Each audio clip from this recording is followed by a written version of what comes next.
everybody, Denise Vasquez here, and welcome to another edition of How Accessible is Accessible for the Disabled Photographer Project. Well, right now I'm coming to you from Cabrillo National Monument in San Diego, California, and I'm happy to report that if you have the Access Pass, you get free entry into Cabrillo National Monument. If you don't know about the Access Pass and you're permanently disabled, be sure to check out my blog at www.denisevasquezphotography.com, where I write how you can obtain your Access Pass. Now let's get back to beautiful Cabrillo National Monument. We are directly behind the beautiful Visitor Center, and I'm happy to report that Cabrillo National Monument, for the most part, is very accessible. They have paved paths at different locations, and right now we're behind the Visitor Center, as I stated, and the path is pretty paved. There's seating, there's binoculars, there's even these beautiful, let me show you, signage. And there's some ADA markings on the signage, and the signage is new. So right now I'm here with Elizabeth Skinner, and I'm gonna let her tell you more about the ADA signage. Yeah, hi, so I'm Elizabeth Skinner. I'm the Chief of Interpretation and Education here at Cabrillo National Monument. Basically that means I'm the Program Manager for Visitor Services, and we really make an effort to make sure that all of our visitor services are accessible for everyone. So one of the things that we've done in the last 2 years is we replaced all of our signage in the park. So you see this beautiful wayside sign which tells you about the different aircraft that you can see in the park. But if you're blind or low vision, or you just would rather listen to content instead of reading it, we developed these tactile maps and guides.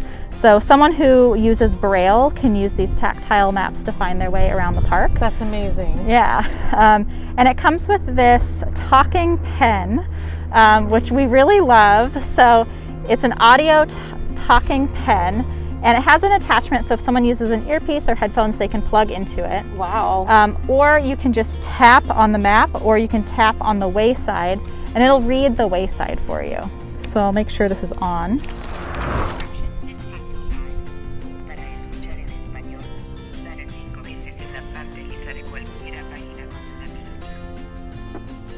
That is really amazing. So does it translate to English and Spanish? Yeah, it has English and Spanish. So if you want to switch to Spanish, you just tap it 5 times and it switches to Spanish. This is the first time that I've ever seen anything like this at any of the national parks, so I applaud you. This is pretty incredible, and I know a lot of people are going to be very excited to come check that out.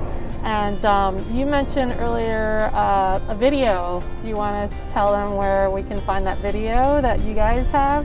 Yeah, if you go to www.nps.gov/CABR, that's the first 4 letters of Cabrillo, the name of our park, we have a video section, and we do have videos that are available in American Sign Language. Awesome. And they also have they have a voiceover for people who are hearing, and then we do audio descriptions and alt text for all of our videos and photos. That's really incredible, and I'm so grateful to the national parks for making the parks more accessible for everyone, and I really appreciate you taking the time to come and talk to us.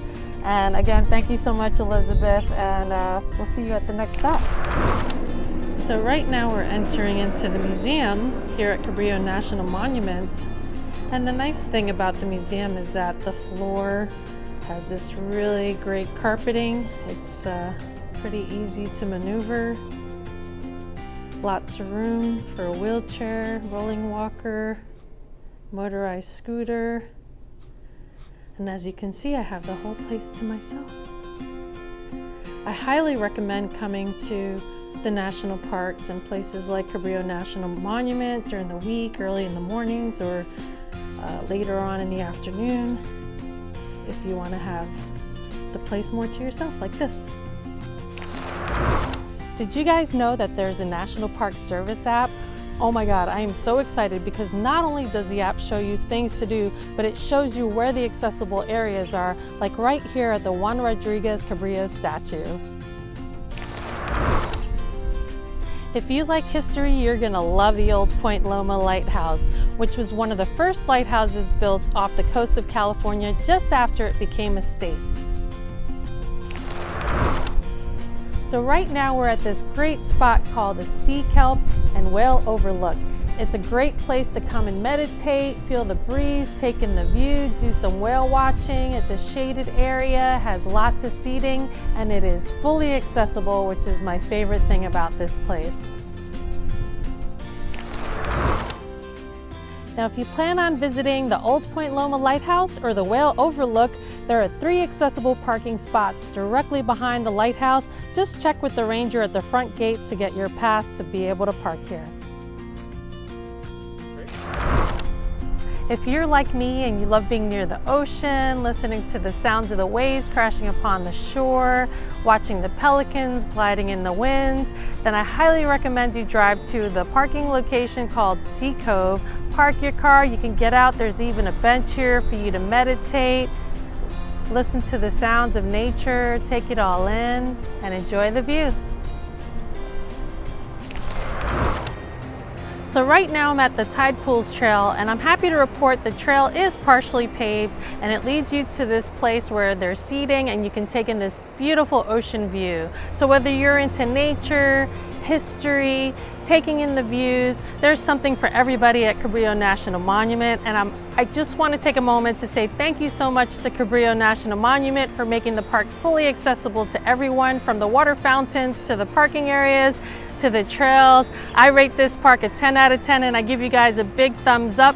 If you want to learn more about me, my name's Denise Vasquez and the Disabled Photographer Project and my How Accessible is Accessible series. Be sure to follow www.denisevasquezphotography.com, and if you're on Instagram, follow me at Disabled Photographer Project. If you feel like supporting my project, would like to make a donation, there's a donate button in the blog, and feel free to go shopping in my store while you're on my website too. All right, you guys, well, thank you so much for all the love and support. My name's Denise Vasquez, and we'll see you at the next stop.